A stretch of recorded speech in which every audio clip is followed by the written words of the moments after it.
Shabbat Shalom, seguimos con la segunda parte sobre el estudio llamado el Goel, es decir, el Redentor, y en este contexto vamos a tratar algunas de las leyes de la redención. Como mencioné en la parte uno, en la primera parte, Goel es un título, es un nombre que se daba en Israel a los jueces, es decir, a las personas, a los varones de una misma familia, descendientes de un antepasado común. Les quiero recordar que este estudio es parte de un conjunto de enseñanzas. Por ende, es bueno los que no escucharon la primera parte que presten atención a, a leer, si en el caso que estudian el PDF, o a escuchar la parte uno de este tema sobre el Goel, y también que tenga en cuenta las referencias de los demás estudios que a lo largo de estas presentaciones se mencionarán, ya que no es posible no conectar de golpe de una vez todas las enseñanzas en un mismo paquete, razón por cual de a poquito, según la instrucción, ley por ley, mandato por mandato, poquito aquí, poquito allá, ¿no? Es la forma como tratamos de compartir o rejuntar todas estas piezas, estas rompecabezas sobre la identidad del Elohim de Israel, revelado tanto en el Tanaj como en el Brit Hadashah, a fin de conocerlo primeramente a él, para que después podamos hacer diferencia entre quién es el Padre de Israel y el Padre de nuestro Padre, ¿no? Así bien hacer diferencia entre Yeshua y su Padre. Una vez que entendemos bien estos conceptos, estas leyes de la redención, es más fácil muchas veces conocer al Redentor. Por esa razón, de a poquito estamos presentando uno y otro detalle sobre eh, lo que, los factores que caracterizan a nuestro Redentor como Salvador, como Goel, como se presentó en el Tanaj, primeramente para que después entendamos qué es lo que el Brit Hadashah o cómo se reveló en Brit Hadashah. ¿Vale? Con la ayuda de su espíritu, del su Ruach, siempre deseamos que esté presente en medio de nosotros, que sea nuestra guía maestra para enseñarnos lo que necesitamos conocer, para poder compartir lo que este pueblo necesita conocer, para que no sea más un pueblo que perece por falta de conocimiento, a pesar de que todo el conocimiento está revelado al pueblo de Israel y fue dejado en Israel como herencia de generación en generación hasta nuestras fechas. ¿No? Aquí estamos regresando a nuestras raíces con la guía, con la ayuda del espíritu del Mashiach, con el espíritu Hakadosh, para recuperar lo que es nuestra herencia, las verdades que fueron entregados y pertenecen al pueblo de Israel, a fin de que ellos puedan ser luz para los suyos, los propios hermanos, como para todos los demás del mundo. Bueno, en la parte anterior les presenté 5 puntos. eh, Según el diccionario de la Real Academia Española, sobre la palabra redención, ¿vale? Le voy a repetir para seguir, para continuar de donde hemos quedado eh, en la parte uno, ¿vale? Por eso solamente voy a recordar estos aspectos. Bueno, el punto uno es rescatar o sacar de esclavitud el cautivo mediante un precio. Es el deber, la obligación de un redentor, ¿vale? Rescatar o sacar de esclavitud al cautivo mediante un precio. En segundo lugar, la redención significa, o la obligación del redentor que se dispone a redimir, significa comprar de nuevo algo que se había vendido, poseído o tenido por alguna razón o título. El tercer punto, dicho, la redención o el redentor se trata sobre alguien quien cancela su derecho o de alguien que consigue la liberación, es decir, una persona que deja libre algo hipotecado, empeñado, sujeto a otro, ¿no? El cuarto punto, la redención significa librar de una obligación o extinguirla. Es lo que debe hacer un redentor cuando obra a favor de una persona, librándolo o extinguir la cuenta, ¿no?, que tiene este pendiente. Y el punto 5, poner terminio o algún vejemen, dolor, penuria a otra adversidad, molestia. Dicho esto, el redentor es quien redime propiamente. ¿Vale? En la parte uno les recomendé un, una sección llamada eh, Adonai nuestro Mashiach, Yod He Vav He, están las cuatro consonantes, nuestro Mashiach. Es la parte número 11 de una serie de investigación que la encuentra también por escrito en un PDF, como también en audio en nuestro canal de YouTube en Defensa de la Verdad, bajo el título Adonai Yeshua, el Elohim de Israel entre el Tanaj y el Brit Hadashah. Son una serie de textos comparando el Tanaj con el Brit Hadashah para conocer la identidad del Elohim de Israel, en este preciso caso, en esta precisa parte, como el Mashiach. ¿Vale? En aquel contexto, la parte 11, hablé sobre Adonai como Mashiach.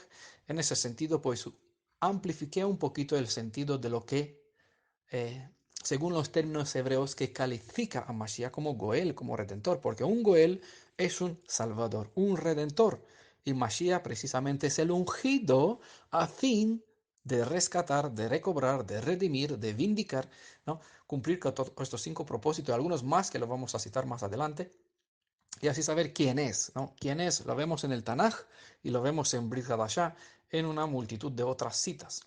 Bueno, continuamos en este Shabbat con la parte 2. Como pueden apreciar, el conocimiento de los fundamentos hebreos sobre la redención fue asimilado dentro de los conceptos de las demás naciones gentiles, y esto como consecuencia natural del hecho que Israel, al ser esparcido entre las naciones, también sembró sus valores entre las mismas. De esta forma, estas verdades han preservado las propias naciones que no, para que no sean destruidas por la propia decadencia espiritual a lo largo de las edades. Esos valores han servido como sal entre las naciones y las conservó hasta la fecha. Entonces, como Israel no cumplió con su deber en su momento de servir como luz para las naciones, al ser esparcidas entre las naciones, llevaron todas estas perlas, todos esos tesoros, todas esas valiosas enseñanzas entre el mundo gentil por donde viajaron. Así, dentro de sus valores fueron incorporados conceptos basados en enseñanzas hebreas, como los probé, como los mostré en el diccionario de la Real Academia Española en cuanto al término redención. ¿Vale? Así bien, el conocimiento puede venir desde un diccionario gentil, no porque el diccionario gentil lo tiene por sí mismo, sino porque Israel, al ser diseminado entre las naciones, estas naciones incorporaron dentro de su propia cultura parte de los valores hebreos. Entonces, cuando uno no va a las fuentes de todas las enseñanzas para aprender de las escrituras, incluso piedras, para decir así como enseñaba Yeshua, si los hijos guardan silencio, las piedras hablarán. En ese sentido, incluso un diccionario gentil que no tiene nada que ver con las escrituras hebreas pueden enseñarnos sobre los valores que la propia escritura hebrea nos enseña. Para el que tiene en su posesión el acceso a las instrucciones de la Torá y no aprovecha este privilegio, las naciones gentiles serán las que servirán como vara para medir y condenar, ¿no? Al estilo de cómo se decía sobre Sodoma y Gomorra, que se levantarán para juzgar a la generación de los días de Yeshua, o si en otras naciones gentiles se hubiese, que no eran creentes en el Elohim de Israel, si Yeshua hubiese obrado en medio de ellos los milagros que obró en Israel, estas naciones hace tiempo que se hubiese convertido a él si tuvieron esta, este privilegio que tuvieron el pueblo de Judá, que era considerado parte del que es hijo primogénito de Israel, que en comparación con las demás naciones de Israel, del mundo, Israel era hijo primogénito, con un derecho, con un título, con un favor, nunca jamás concedido a otras naciones. Pero lastimosamente no aprovecharon. Bueno, vamos con el tema. La primera cita donde se encuentra la palabra hebrea Goel en la Biblia está en Génesis capítulo 48, verso 16. El ángel que me redime, dijo Jacob, de todo mal. Bueno, el término redime quiere decir librar. Se usa básicamente para referirse a la liberación de personas y propiedades vendidas para cancelar deudas, como se pueden ver en Levítico capítulo 25, verso 25 al 26, donde dice, si tu pariente se empobrece y vende algo de su posesión, ¿vendrá a quién? su pariente, y aquí aparece el término Gaal, vimos en la parte uno, ¿no? Espero que todos escucharon, los que escuchan esta parte, escucharon la parte uno, entonces saben que el término Gaal o Goel viene de la misma raíz que es Gaal, ¿no? El pariente es Gaal, más cercano, y rescatará, que también se usa el término Gaal, lo que su hermano haya vendido. Si consigue los recursos para hacerlo, la misma persona puede efectuar la redención, ¿vale? Otra vez se repite por tercera vez el término Gaal. Vemos en esta palabra pariente, rescatará, redención, en esas tres palabras, varios sentidos del término Gaal, ¿vale? Pariente, rescatará, redención. A fin de cuentas, todo trata un mismo asunto. Y aquí, tal pariente, tal redentor, aparece como Goel, ¿no? Como nosotros más fácilmente lo conocemos. Las escrituras no escatiman en detalles para describirnos la verdadera identidad del ángel del pacto. Ángel es el término eh, que nosotros conocemos en español, en hebreo está malaj, ¿no? Malaj es un enviado, un mensajero, ¿no? El mensajero o el ángel del pacto. Las escrituras pues nos brinda bastante información sobre su identidad. El mismo sobre el cual Jacob afirmó que le había redimido, es decir, identifica aquí con este término redención, este ángel como el Gaal, es decir, el que es el redentor. En otros estudios hemos dedicado más tiempo sobre la identidad del ser que se presentó como ángel del pacto. Este mismo ángel fue aquel con quien este patriarca luchó y le cambió el nombre convirtiéndole de uno que sujetaba el talón, es decir, el talón del hijo primogénito de su hermano Esaú en este caso, le cambió el nombre en un verdadero príncipe heredero de las promesas. Para más detalles en ese sentido, puedan ver el estudio que se llama El derecho a la redención, el derecho del gentil y el derecho del hebreo que es nacido en casa, ¿no? Los dos, para el gentil como para Israel, dice una misma ley. En ese sentido, las escrituras em, brindan leyes, para decirlo de esta forma, para cada uno, para que nadie diga como yo estoy desamparado, no puedo tener derecho a redención. No, todo gentil, sean el nacido en casa como el gentil, puede tener derecho a redención. Primeramente Israel y después todos los demás según el orden de prioridades, pero todos pueden tener redención según las leyes de la Torá. Que a nadie les importe lo que otros del mundo, del judaísmo, del mesianismo, del cristianismo, les quiere decir quién puede, quién no pueden. Por favor, vayan a las escrituras viendo lo que Elohim mismo enseñó y ordenó, mandó en Israel como estatutos, tanto para el gentil como para el nacido en casa. Una misma Torah para los dos, ¿vale? Siempre y cuando se cumple con las condiciones. Obviamente, por eso les recomiendo el estudio del derecho a la redención. Este mismo ángel estuvo haciendo una alianza con Abraham. Este mismo ángel sobre el cual aquí Jacob dijo, el ángel, el malach, el mensajero que me redime de todo mal. Gaal, ¿no? Es el término Gaal. El malach que me redime. Pues este mismo malach estuvo haciendo una alianza con Abraham y después a través de Moisés con todo el pueblo hebreo, ¿no? En Abraham le indicó 430 años este pueblo, tu descendencia estará cautiva en Babilonia, en Egipto. Y después de que se cumplió el tiempo, mediante Moisés fue sacado fuera, llevado al pie del monte Sinaí. Y aquí, una vez más, mediante Moisés, le fue entregado al pueblo la alianza, ¿no? Otro pacto diferente, ¿no? Estuvo ante los padres de Sansón, ante Gedeón. En Malaquías capítulo 3 vuelvo a mencionarlo también. Vean más detalles sobre quién es el Malach de la Alianza en un estudio que pueden encontrarlo en nuestro canal, en nuestra página web. Si ponen en el buscador, en el navegador, www.miredentoryeshua.net, ¿no? Se abrirá nuestra página, la Congregación Internacional Mi Redentor es Yeshua, y en el apartado multimedia, donde ponen opciones, todos los estudios, les saldrán por aquí los 4 estudios llamados Derrumbar el fundamento del tercer Elías. Específicamente en la parte uno con el título Buscando al tercer Elías, hay unas cuantas citas que se explican del Tanaj. Una de ellas trata sobre Malaquías capítulo 3, donde aparece, se menciona sobre el ángel del pacto, el malach de la alianza, el mensajero del pacto, ¿no? Recomiendo que vean este estudio, ¿vale? Eh, También en la página del grupo de Facebook en Defensa de la Verdad, en los archivos del grupo, ¿no? Hay una sección donde pone archivos. Allá están todos y cada uno de los PDFs que les estoy mencionando y todo. Bueno, hay más de 150, 180 estudios que están subidos en este canal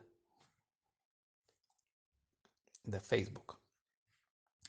Para entender de qué va la redención, uno debe ver cómo se presentan estas leyes dentro de la propia cultura hebrea, valores y conceptos que han sido incorporados dentro del libro de las instrucciones. Lo que iba a ser, o en lo que se iba a convertir, lo que llamamos norma constitucional de la nueva nación hebreo-israelita, y esto a partir del encuentro que tuvieron con el Elohim de sus padres al pie del monte Sinaí.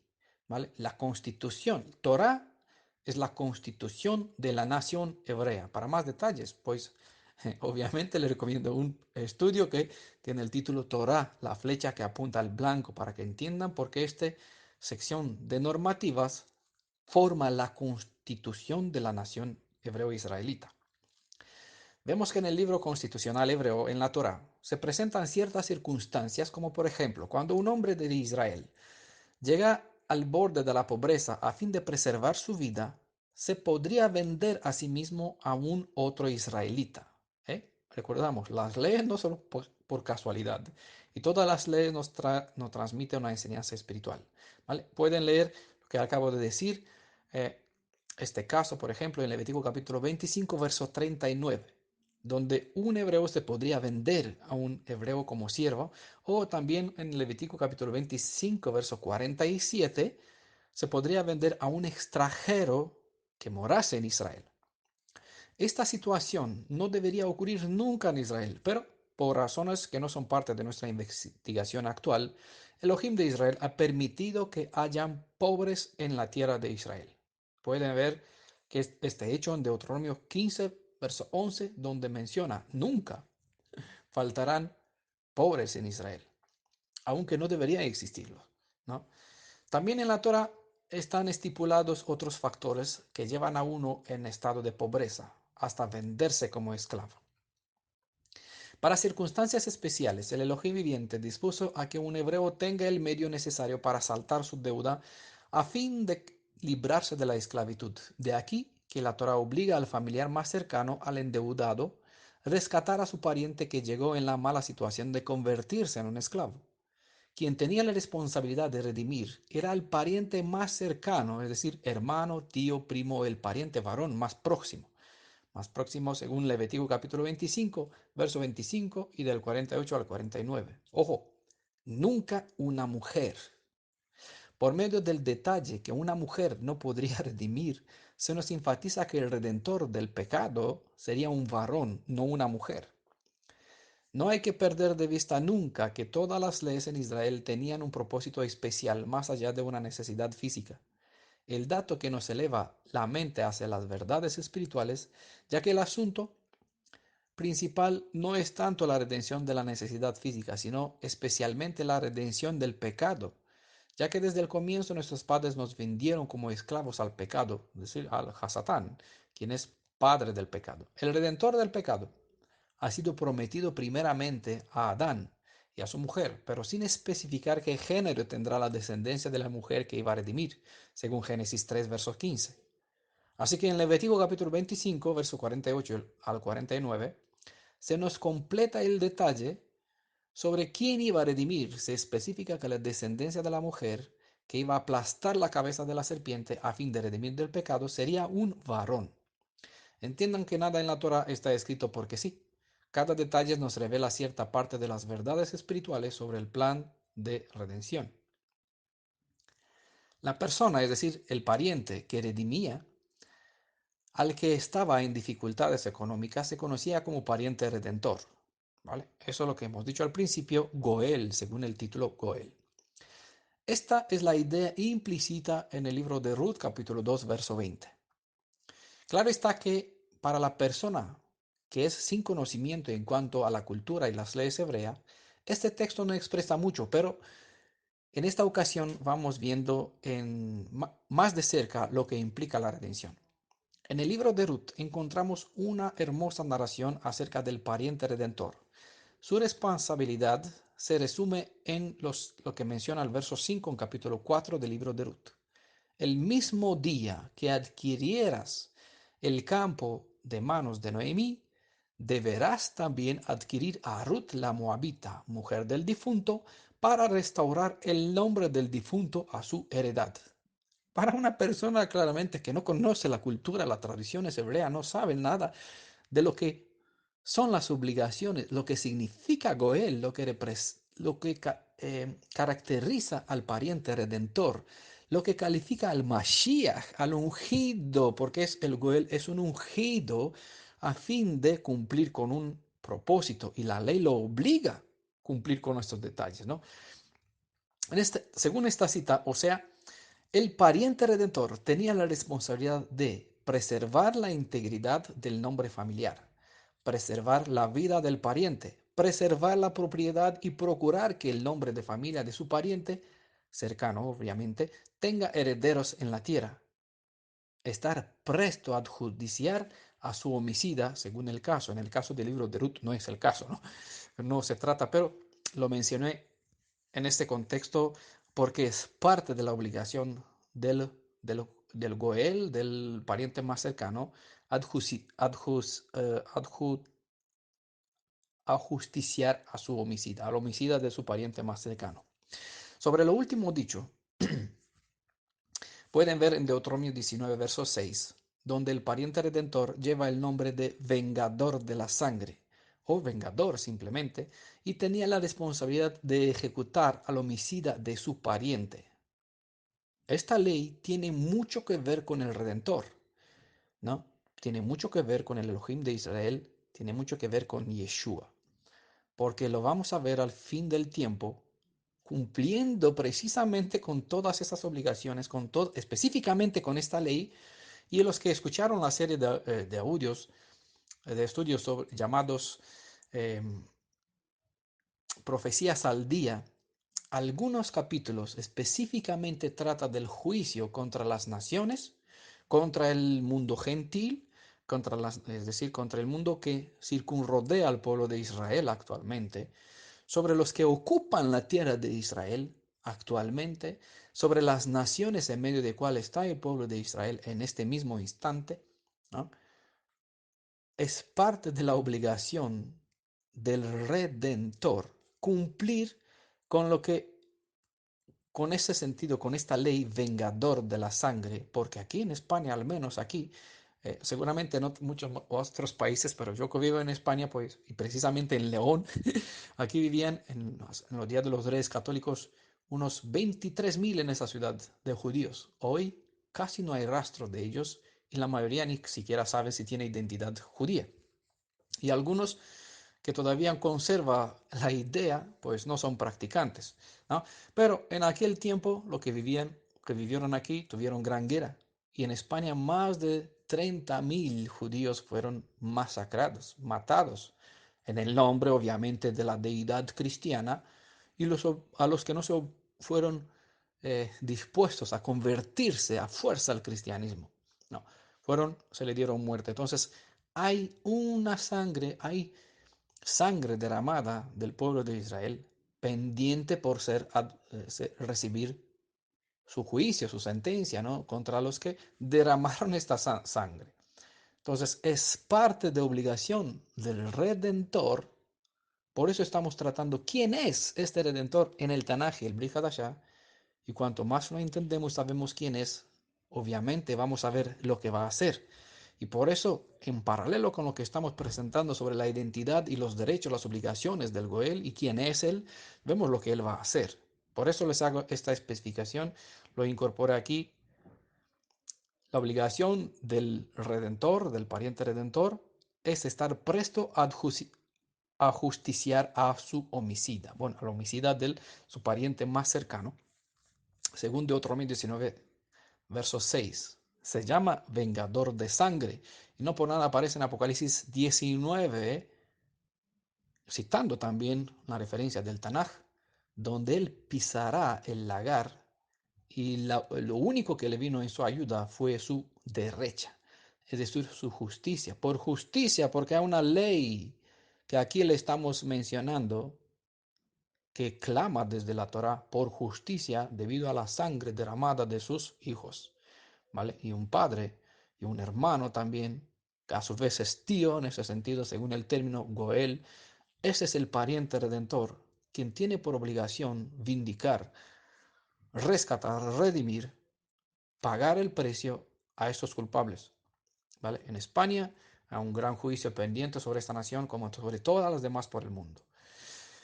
Sobre este caso que les mencionaba del libro de Ruth, sobre esta cita del verso 5 del capítulo 4. Sobre este caso, dado en la historia de Boaz y Ruth, les recomiendo ver los detalles con más claridad presentados en el estudio, que también lo encuentra tanto en PDF como en audio, llamado La historia de Ruth, Orfa y Noemí, que en realidad no son más que símbolos para describir a Efraín en Ruth, al cristianismo en Orfa y a Noemí en la casa de Judá. ¿Vale? Y Judá, que se gentilizó, regresó juntos, no por separado, con la casa de Judá. Y es precisamente lo que enseña la capítulo 37 del libro de 37 del libro del profeta Ezequiel. No, los dos serán una en mi mano. ¿Vale? Los dos reinos serán una y las profecías nos indican regresarán juntos. ¿Vale? Entiendan eso, una alusión al sionismo, a la nación israelí, que Israel sigue todavía exiliado entre las naciones. No confundan la nación Israel con el país israelí reconocido por las Naciones Unidas. Bueno, seguimos con nuestro tema. Tengan en cuenta el estudio llamado La historia de Ruth, Orfa y Noemí, para más detalles, ¿no? Relacionado con lo que mencionaba. Antes vimos la definición sobre la redención en el diccionario español y ahora vamos a ver 9 referencias bíblicas para entender de una forma concreta lo que implica la redención. Así que le voy a mencionar 7 detalles, no, 9 detalles eh, sobre, y vamos a ver las citas también. En primer lugar, rescatar, ¿no? Las escrituras nos presenta que un goel debe rescatar mediante la compra de la propiedad vendida, ¿no? Es la ley que aparece en Levítico capítulo 25, verso 33. En segundo lugar, la obligación de un goel es libertar, es decir, comprar la libertad de una persona.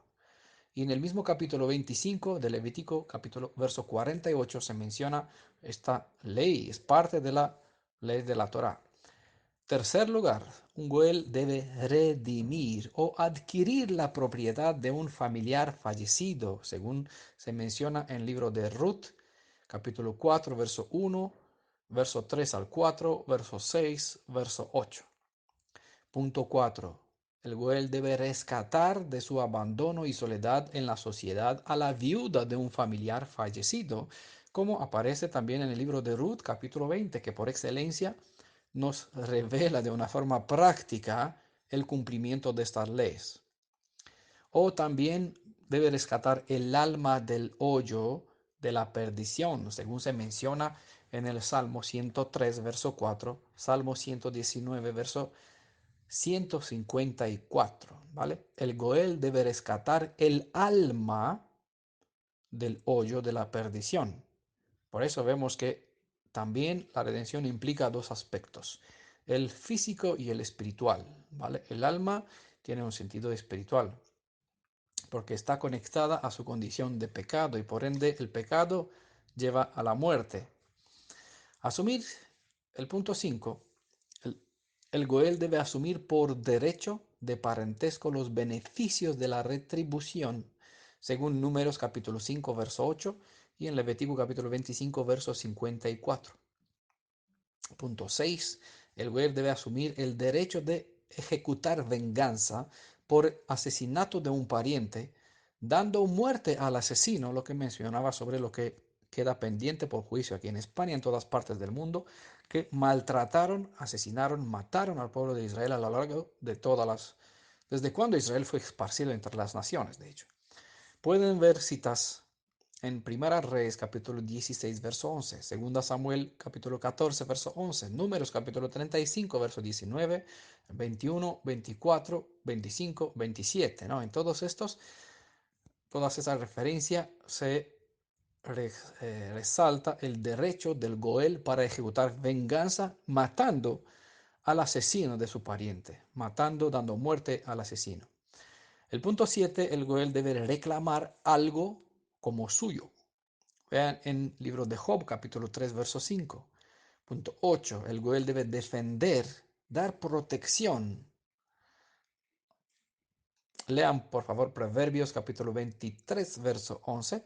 Y el punto 9 es un texto, un contexto, de hecho, que a cual vamos a dedicar un poquito de tiempo. Cuando un varón fallecía sin dejar heredero a su esposa, el Goel asumía la obligación de tomar como esposa a su cuñada viuda a fin de procrear un hijo para el hermano difunto. La ley está específica dentro del libro de Deuteronomio, capítulo 25, versos 5 al 10. Está todo el contexto.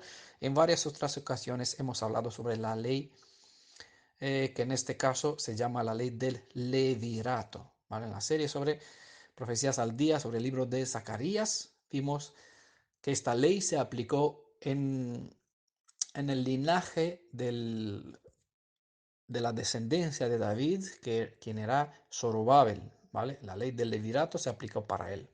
Y también cuando hemos investigado sobre la descendencia de Yeshua como linaje real de David, también está presentado esta ley del levirado, razón por cual tanto Zorobabel como Yeshua se presenta como vástago, que retoñan, ¿no? Brotan de un tronco cortado. Bueno, en ese sentido está la aplicación, la ley del levirato. Uno, un descendiente fallecido, el otro hermano tomó la mujer del difunto, engendró un hijo al difunto y este hijo fue considerado hijo del difunto, ¿vale? Por ende, es así como se presenta, como se aplica la ley del levirato. Esta ley la, la vemos activa en varios contextos descritos en el Tanaj. Y esta precisa ordenanza tiene más conexiones en la historia hebrea de lo que se expresa en todos los textos. Dada las circunstancias de aquellos tiempos, esta ley era imprescindible para la conservación y preservación, de hecho, del Estado, de los miembros y el estatuto de los nombres de las familias y de las herencias también.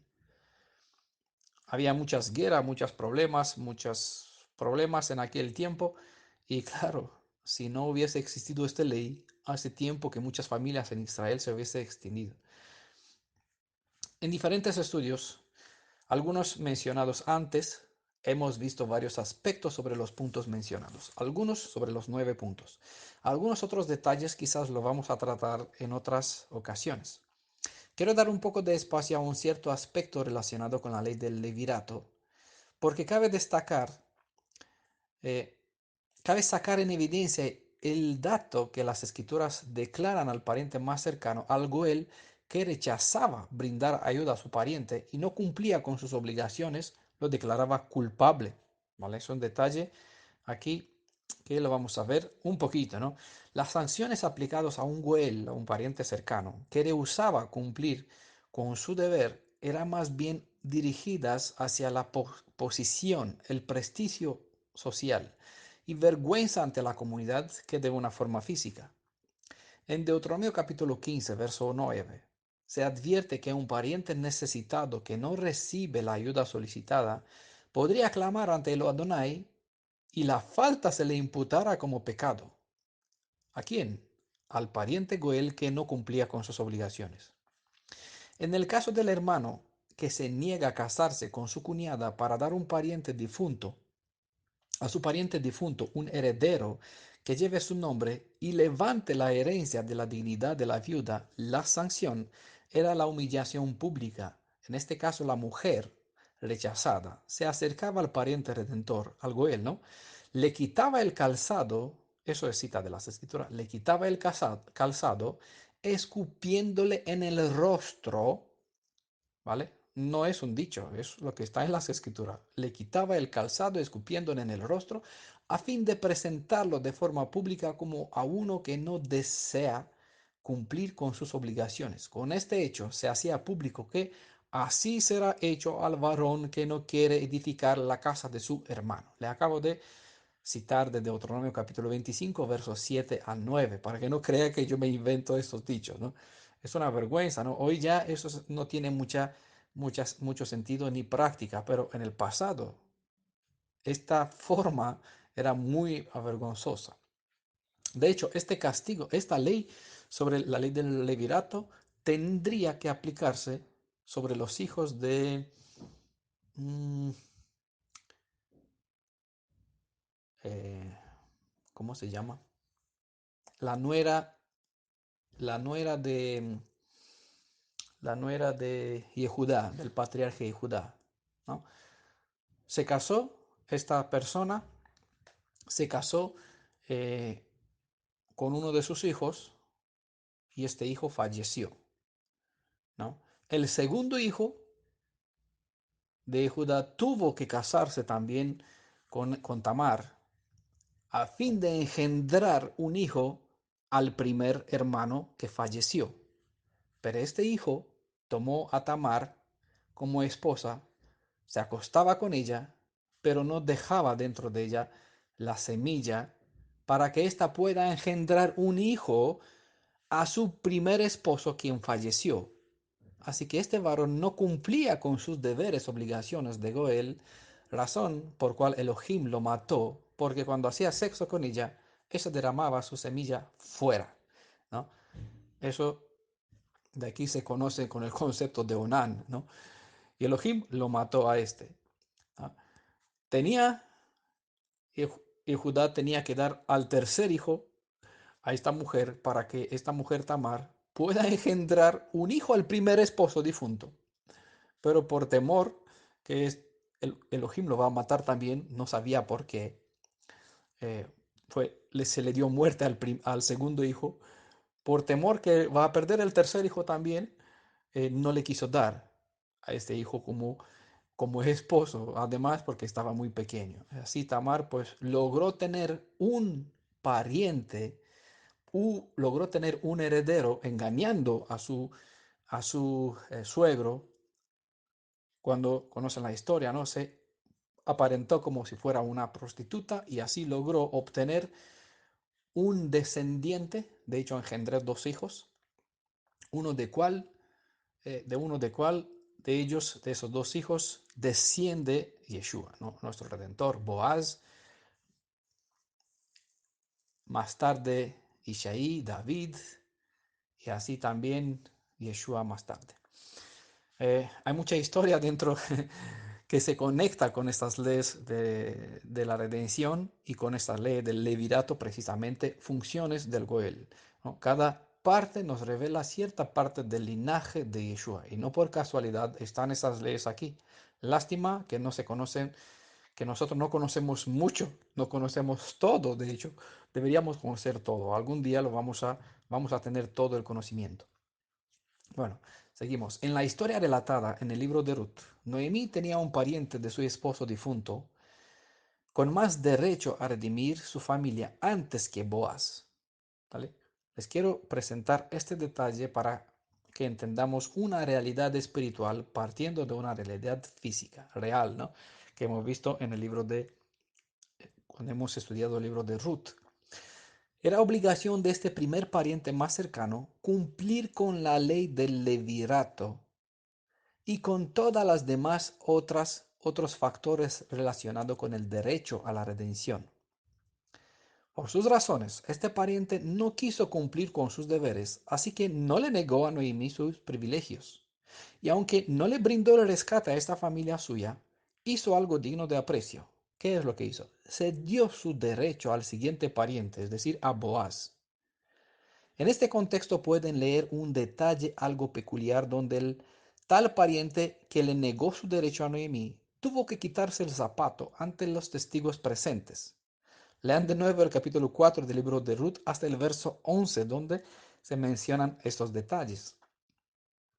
Estas leyes no son meras leyes, sino, como he dicho, nos revelan una cierta verdad espiritual que a su vez nos brinde luz sobre la verdadera identidad espiritual del Mashiach Hagoel, el Salvador del pecado de Israel, como de todo aquel gentil que busca su ayuda.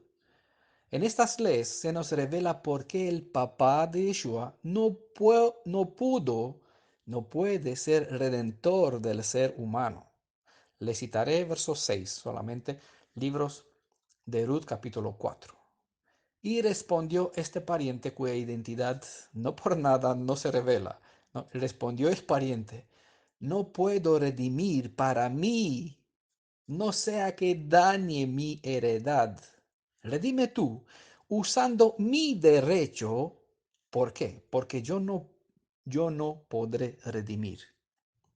Al profundizar en los principios legales que condicionaban al redentor redimir, vemos que por motivos objetivos un redentor podría ceder su derecho al siguiente pariente sin que sea afectada de alguna forma la parte redimida, por el derecho que la autoridad del redentor era transferido al siguiente en la cadena de autoridad legal, para decirlo así, de esta forma. No sé quién puede ver en esta cita por qué el padre de Yeshua no puede redimir a nadie. Pero aquí, en Ruth capítulo 4, verso 6, pueden apreciar la razón encriptada en las palabras de este primer pariente cuya identidad no se ha revelado. ¿No? De la misma forma como se habla sobre el Melchizedek, Melechazedek, ¿no? El rey justo, ¿no? Dice que no se sabía de su padre y de su madre. En Brit Hadashah se aplica este sentido al Mashiach, que no se sabe sus orígenes, ¿no? Porque él, aunque fue engendrado de Miriam, sus orígenes es de la eternidad, razón por cual en Miqueas se presenta que él es padre de las eternidades, ¿no?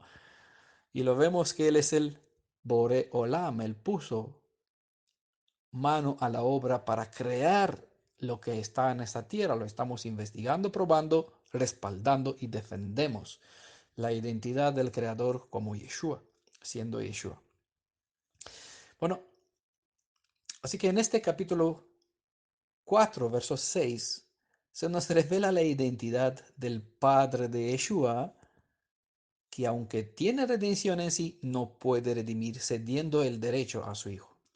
Me reservaré de momento explicar esta realidad espiritual. Pero enfatizaré un cierto detalle. Deben saber que el dato no es casualidad y los detalles abarcan motivos justificados en defensa del Padre de nuestro Redentor, quien no nos redimió, mas nos brindó todo el derecho en cuanto el rescate en su Hijo. Como Boaz, bueno, diría como mencioné antes, Shelah, mediten en lo que acabo de decir, porque bueno, con el tiempo vamos a indagar más en el asunto. Si el Ruach nos brinda sabiduría y nos quiere facilitar, ¿no? Permite que compartamos más sobre las profundidades, lo que encriptan, lo que para muchos son meras leyes y no se percatan de los detalles de las verdades que están en estas palabras. No puedo redimir para mí, no sea que dañe mi heredad, redime tú usando mi derecho, porque yo no podré redimir. ¿No? ¿No? Hay detalles bastante profundos aquí. Como Boaz era el pariente más cercano, Yeshua es nuestro pariente más cercano, segundo en derecho con plena autoridad legal después de su papá. ¿Tendría Boaz autoridad para redimir? Sí, porque era parte de la cadena de los que eran Goel, parientes cercanos a la dicha familia, ¿vale? Pero era después de su pariente, ¿no? Siempre hay un orden y una prioridad. Sobre todo como Boaz recibió toda la autoridad del primer pariente redentor. Yeshua no solo que era redentor por derecho de nacimiento, sino por encima de todo, él lleva el potencial de redención en su misma naturaleza. y por encima del derecho legal, su propio padre le delegó toda su autoridad, toda su potestad primaria para redimir, ¿vale? Por eso no es casualidad que se menciona, no puedo redimir para ti. Redime tú usando mi derecho, haciendo uso de mi poder para redimir, que te lo delego a ti. Redime tú, ¿vale? Usando mi derecho. Es lo que hizo Boaz, usando por derecho de poder de ser redentor y usando por encima el derecho que le brindó su pariente anterior. Es precisamente lo que hizo Yeshua, usando el poder, la autoridad, la soberanía de su propio Padre, siendo Yeshua por naturaleza, teniendo en sí mismo la capacidad de redimir, porque es Elohim por naturaleza, descendiente de, real de su Padre, quien es Elohim sobre todo, ¿no? En ese sentido, el papá de Yeshua, por encima de su derecho, que está en por naturaleza de redimir, le brindó todo su respaldo para poder redimir, ser redentor efectivo. No sé si comprenden ahora por qué Yeshua no solo que está a la derecha de su papá como hijo heredero, sino que su posición lo sitúa en el absoluto poder tanto en el cielo como en la tierra, según se menciona en el Tanaj y en Brit Hadashah. Toda autoridad me ha sido dada. ¿Por qué? Porque su padre le brindó, le dijo, y aquí está la cita, redime tú usando de mi derecho. Bueno, no vamos a seguir en esta profundidad porque nos dedicamos a conocer más sobre el Goel. Yeshua nuestro Adonai, Hamashiach, tanto por derecho natural como por poder, por el poder delegado, no solo que tenía la redención en sí por naturaleza, sino por recibir el mando de parte de su Padre, es doble veces calificado como Hagoel por excelencia. Por encima de todo este derecho legal, todo esto no serviría de nada si Él no se hubiese dispuesto por amor redimirnos, cargando sobre sí con todas y cada una de las obligaciones que hemos presentado en los 9 puntos anteriores y le hemos visto en los 5 puntos según el diccionario de la Real Academia Española. Esos puntos que obliga al pariente más cercano a ser efectivamente el redentor Goel, ¿vale? Porque el padre de Yeshua tiene el potencial, pero no nos redime. Yeshua tiene el potencial, pero nos redime. No, ¿entienden la diferencia entre uno y el otro? No hay que subestimar ni dar menos honor al primero en favor del segundo, pero hay que decir a las cosas por su nombre.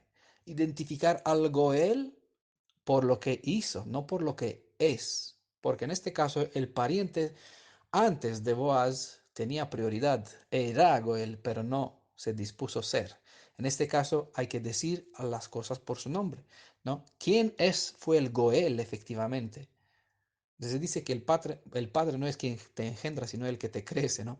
Hay un dicho por aquí, un pariente, una mujer que se casa con un otro varón, pues el segundo varón es el que da, quien da educación, crece, ayuda, le brindan lo necesario eh, al hijo de su mujer crecer, pues se considera a este como padre del crío antes que el progenitor, ¿no?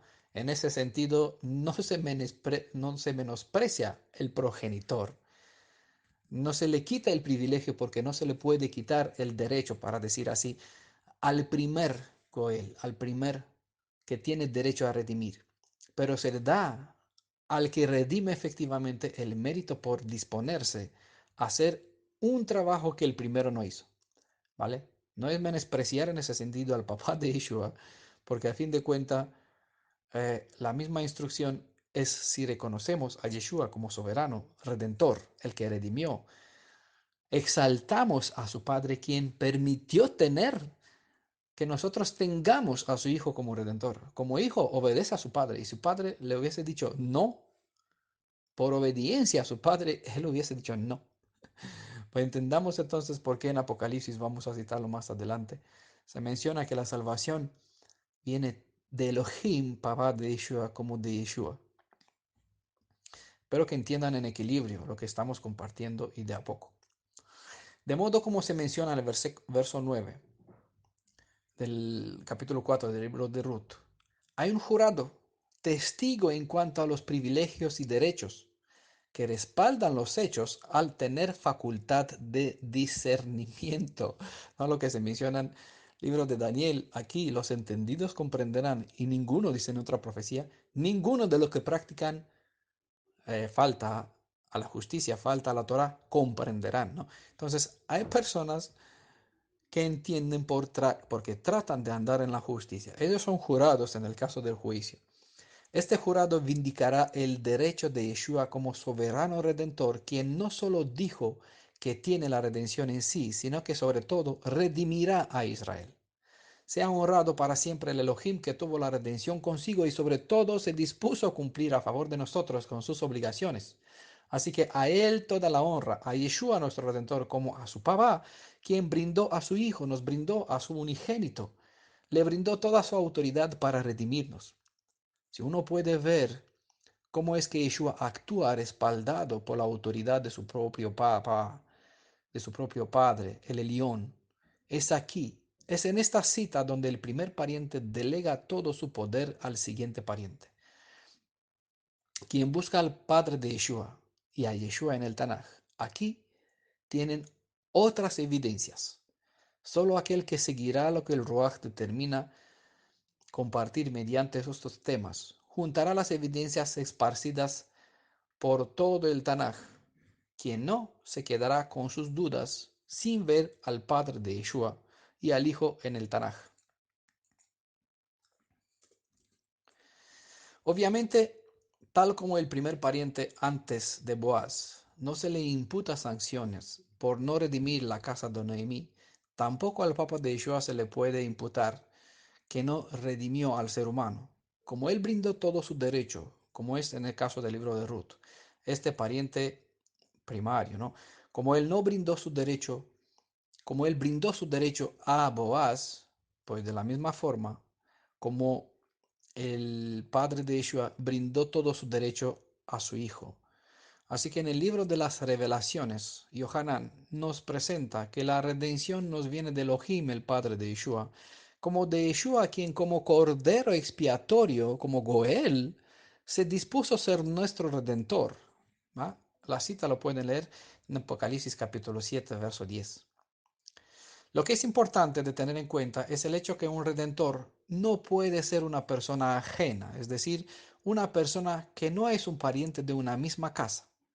De ninguna forma un redentor puede ser un gentil, una persona ajena al pueblo de Israel.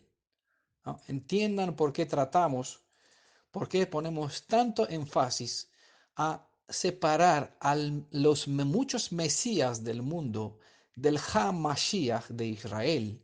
Y por eso lo enfatizamos siempre, el redentor de Israel. Porque en todas las naciones del mundo hay muchos dichos redentores o salvadores o mesías. ¿Vale?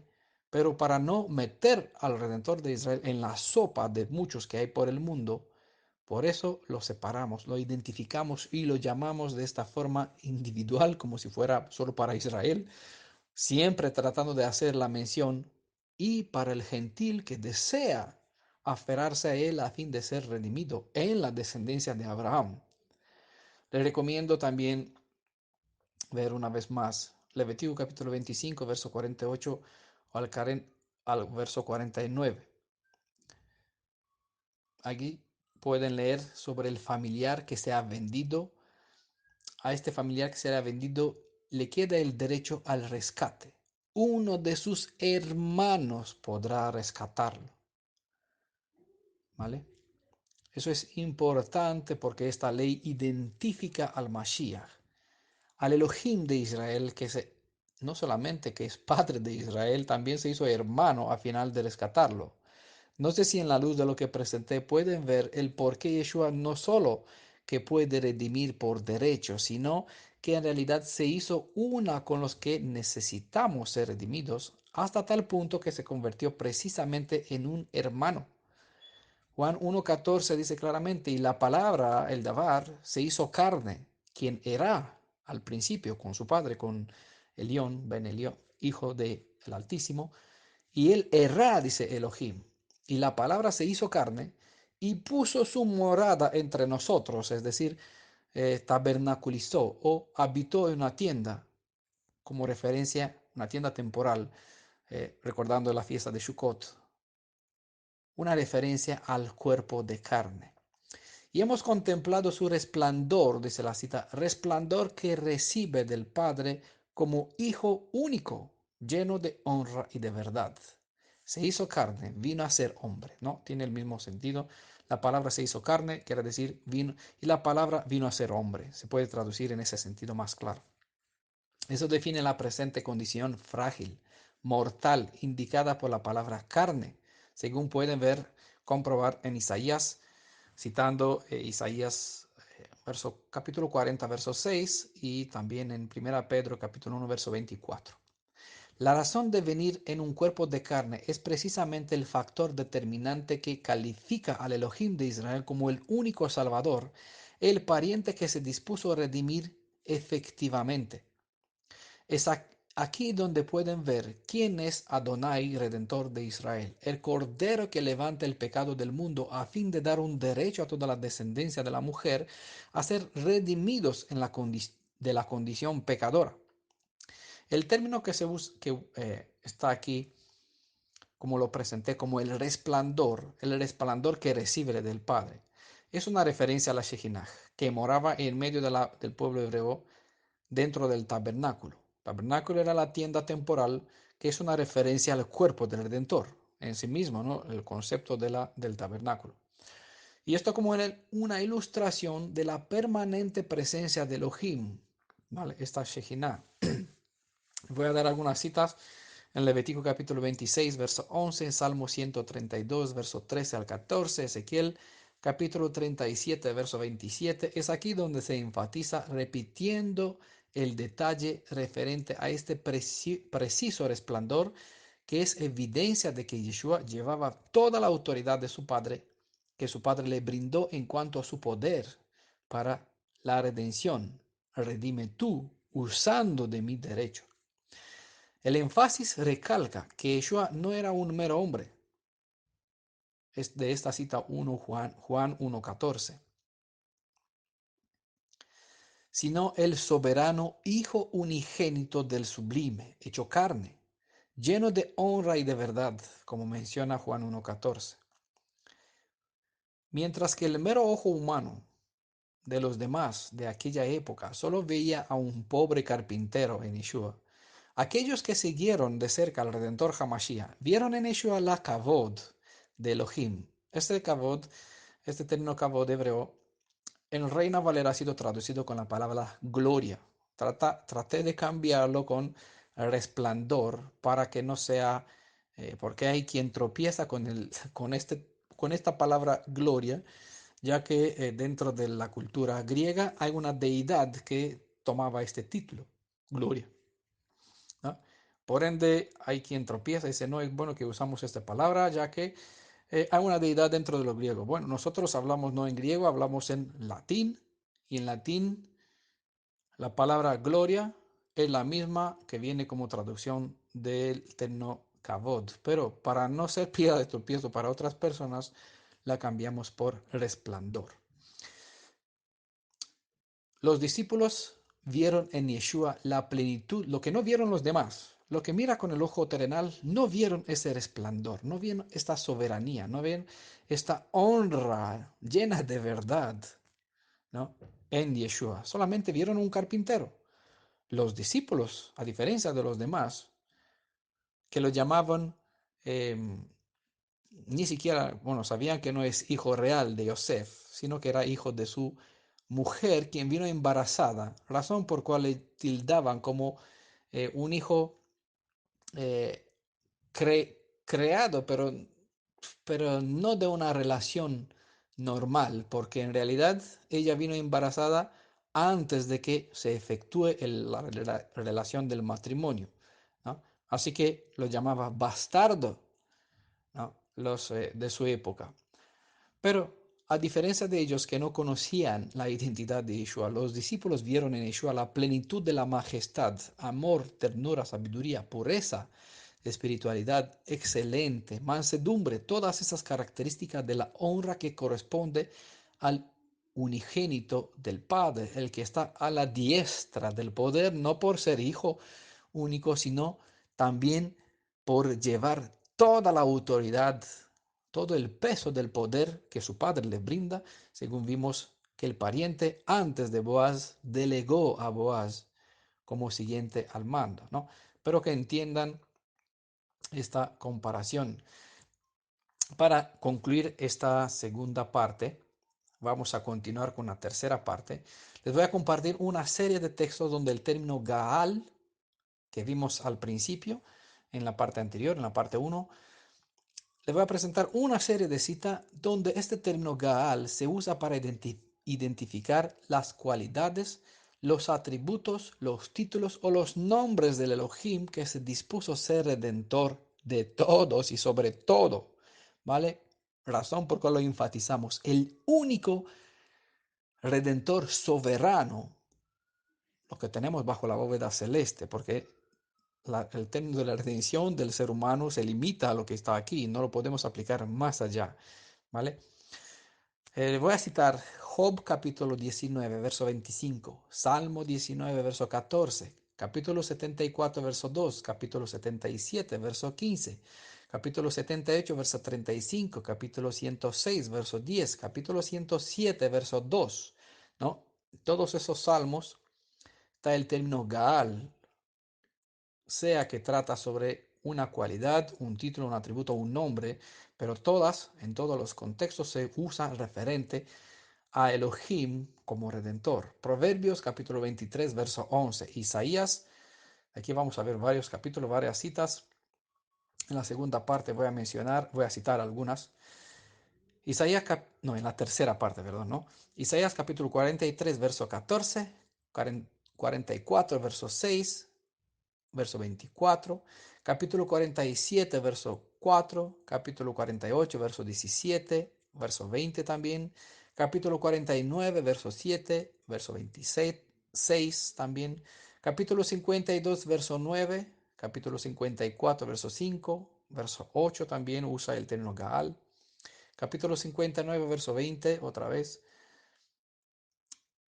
el mismo verso 20, el capítulo 62, verso 12, capítulo 63, verso 4, verso 9, verso 16, Jeremías capítulo 50, verso 34, libro de Éxodo capítulo 6, verso 6, capítulo 15, verso 13, y Lamentaciones, el libro de Lamentaciones, eh, capítulo 3, verso 53. En todas estas citas se hace uso del término Gaal, de donde nos viene lo que la palabra que nosotros mejor conocemos como Goel.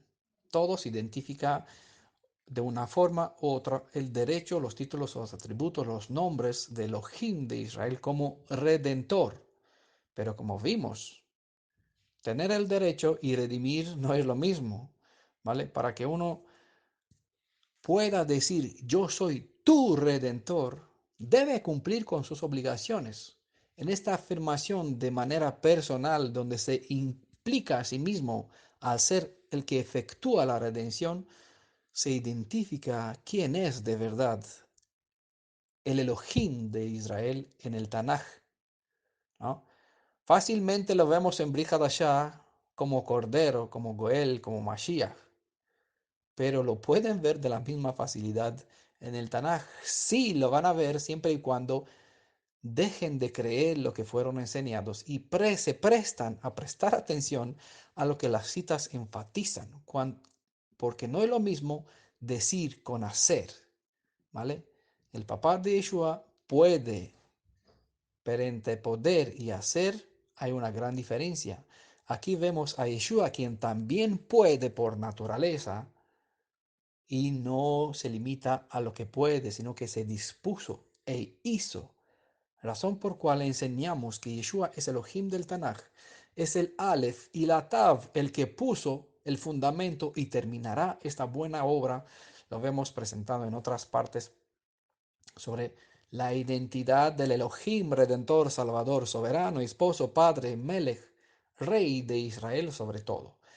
A Yeshua seas toda la honra, a su Padre porque nos brindó tan derecho, tan privilegio mediante su Hijo, quien se dispuso a ser nuestro redentor, a los dos, toda la honra, toda la kavod, ¿vale? Toda la soberanía y todo nuestro agradecimiento por lo que tenemos. ¿Vale? Espero que me acompañen con la tercera parte sobre este tema bendito, sobre el Goel, el Redentor y las redes de la redención. Les he compartido desde España en el nombre de Yeshua, Beshem Yeshua, para su honra, en primer lugar, y para la de su Padre también. Amén, shalom, para con todos.